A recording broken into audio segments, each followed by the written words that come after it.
گذشت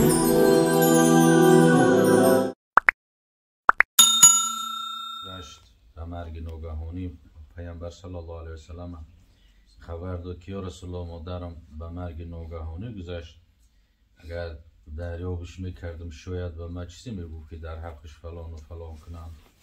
و پیامبر صلی الله علیه وسلم امر کرد حضرت سعد به کندن چاه، از بس که آب در قسمت های حجاز که کمتر است، آب شیرین، آب نوشاکی خیلی البته که قدر قیمتش که بالاتر است، امری به کندن چاه کرد و حضرت سعد چاه کند و آبش مردم استفاده میکردن از چاهی و مثلا که آب هر کسی که آب میبرد یگان مثلا که پول و یگان چیزی نمیگرفت و میگو حاضر لأم سعد، ثوابش برای مادر سعد. یعنی همه خودش دلالت بر اون میکند که مثلا صدقاتی که حضرت سعد کرد برای مادرش با توصیه رسول اکرم صلی الله علیه و سلم. پس صدقات زنده ها برای مرده ها و دعا برای مرده ها، دعای زنده ها نفعش به اونها میرسد. خود نماز جنازه هم که دعا است. از یک حساب بعضی فقیه ها گفتن که نمازش گفته می شود جنازه را، به خاطر نماز میگیم که شرط های نماز داره. شرط های نماز همیه که طهارت داشته باشه، ستر عورت داشته باشه، رو به قبله بیست، همه شرط های نماز وجود داره. اینه میگیم نماز جنازه، برای شروط نماز هست. اما از دیگر وجه فقیه ها میگن که دعاش میگیم نماز نی، به خاطر که نماز رکوع دارد، قرائت دارد، رکوع دارد، سجود دارد، قعده دارد. جنازه چی است که قرائت ندارد، رکوع ندارد، سجود ندارد، قعده ندارد. این میگه فقط دعا است در حق میت. پس همین چی است که جنازه هم دعا در حق میت است. و به جنازه به رحمت خداوند همه محتاج است. حتی که ببینیم که همین طفلکی که نو تولد می شود، همو هم که از دنیا گذشت زنده تولد شود، همو هم جنازه شم میخونه. همو هم چی است؟ به رحمت خدا محتاج است.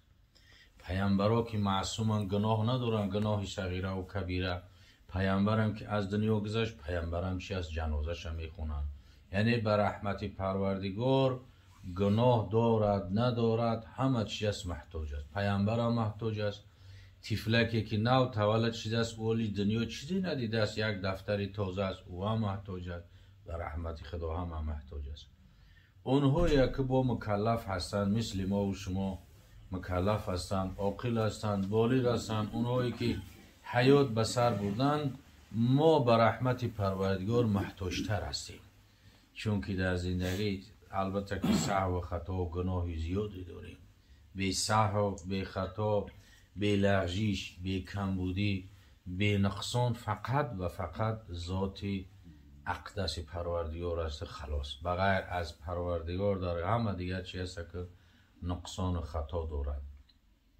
پیامبران معصوم هستند از گناه صغیره و کبیره، لیکن در پیامبران چی است؟ یک لغزشی هستند، یک خطایی هست که در دوام عمرشون کردگی، که هر یک پیغمبر را ببین و خودش یک لغزشی کردگی است. پس به رحمت پروردگار همه محتاج است. پیامبر صلی الله علیه و سلم در حدیث های مبارک بشارت دادن برای البته که بنده ای که بعد از سری خودش فرزندهای صالح میگذارد، فرزندهای نمازخوان میگذارد، که حبیب خدا صلی الله علیه و سلم در حدیثی که هر بار بیان میکند اذا مات الانسان انقطع عمله، وقتی که انسان از دنیا گذشت، حبیب خدا صلی الله علیه و سلم میگه که نامه اعمالی او پوشیده میشود. همچنان که در دنیا هر یک نفر ما و شما در نزد حکومت به خودمون دیله و دفتر داریم. کی هستی؟ فلان هستی، پدرت کی است، مادرت کی است، در کجا تولد شده، همه پرسپوس به خودش یک دیله داریم. این چنین در نزد پروردگار هر کدام ما و شما به خودمون یک دیوان، یک دیله و دفتری داریم. این چی است که هر یک روزی دوشنبه و پنجشنبه فرشته ها چکار میکنن؟ همه کرامن کاتبین از روز دوشنبه تا پنجشنبه می نویسن و از پنجشنبه تا دوشنبه، روزهای دوشنبه و پنجشنبه اعمال کردگی ما و شما را همه شده یک دفتر میکنن، دیله میکنن و با آسمان بالا روان میکنن. از روز دوشنبه تا پنجشنبه، از پنجشنبه تا دوشنبه.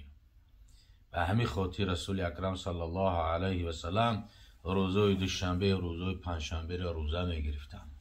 کسی که عادت کنه روز دوشنبه و پنجشنبه روزه بگیره همچنان است که تمام عمره و روزه گذرانده است، چون که هر باری که دیل و دفترش به بالا که میبرن در پایانش مینویسن روزه‌دار بود، با روزه‌دار بود، روزه‌دار بود. هر روز دوشنبه و پنجشنبه همچنان میشه که همه عمر روزه گرفتگی است. هکن اعمالی کردگی را که وقتی که میبرن، پس چی است که انسان از دنیا که گذشت دیگر نامه اعمال پوشیده میشود. کرامان کاتبین یعلمون ما تفعلون، میدانند آن چیزی که بنده عمل میکند. و فرق همین است که ملکی که در کتف راست هست رقیب عتید، او یکی در کتف راست است بر کتف چپ پدگی این رئیس است.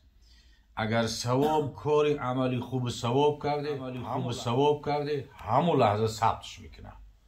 10 برابر، 70 برابر، تا 700 برابر، تا آن مقداره که دیگر چی است که هیچ کس نمیدونه غیر از الله. ثواب هم قدر زیاد است، کمی کمش 10 برابر است. بکل حسنت 10 امثالها، و هر یک نیکی 10 برابر ثواب میگیری. گاه میشه که همون یک نیکی را 10 ثواب میگیری، یا وقتی میشه که 70 برابر میگیری. مثلا در ماه شریف رمضان گاه میشه که 700 برابر میگیری. گاه میشه عبادت میکنی که دیگر یگان ملائکه و حساب کتابش سرفرا نمیره. مثل روزه ماه شریف رمضان الله ذوالجلال میگه الصوم لی و انا اجزی بهی، روزه خاص به خاطر من است، من پاداش روزه را میتم. پاداش روزه را دیگه ملائکه حساب کرده نمیتونن. انا که عمل نیک در او ثبتش میکنه، اما وقتی که بنده گناه کرد و مجردی که کتف چپ بدگی ملک میگه بنویسم، کتف راست دگی میگه ولی نه نویس، ولی ایست میگه، ولی 6 ساعت تا 7 ساعت صبر که شاید که در همین بین یک بار بنده پشیمان میشه و استغفر الله بگه. اگر پشیمان میشه از گناه استغفر الله، خدایا توبه کردم، خدایا ببخش مرا، خدایا مرا شیطان وسواس کرد، مرا مثلا در فتنه انداخت، خدایا من گناه کردم، خدایا نافرمانی کردم ببخشم. همین با مجردی پشیمان شدن، الکه پیغمبر میگه ان ندم هو توبه، همین پشیمان شدن خودش توبه است. لیکن بے پرواگی کرد و گشت دیگر هیچ اهمیت نداد، بعد همون یک گناه ثبت کرده میشه. وقتی که انسان از دنیا گذشت که همون نامه اعمالش پوشیده میشه، تمام دیگه مرده نه کاری گناه کرده میتونه نه ثواب کرده میتونه. دیگه مرده چی است؟ گناه هم کرده نمیتونه، ثواب هم کرده نمیتونه. مرده فقط محتاج به زنده هاست که یک کس در حقش یک کف دعا کنه. همین قبرستانوی که به پیشون میگذاریم عادت همین مردم ما و شما است که همین دل خواه آدم که دیدم را یک دست شبروشون خدا رحمتشون کنه میگه. و چی خاطر؟ پیامبر در حدیث مبارک میگه که بخیل کی را میگن؟ بخیل همون کسی را گفته میشه که به نزد قبرستان میگذاره و دعا نمیکنه. هر کدامی که در هر کجا که قبرستان باشه سخت همون محتاج میته چشمشون چور است که یک مراتب یک آدم زنده بگه خدا رحمتش کنه. همین قدر محتاجه.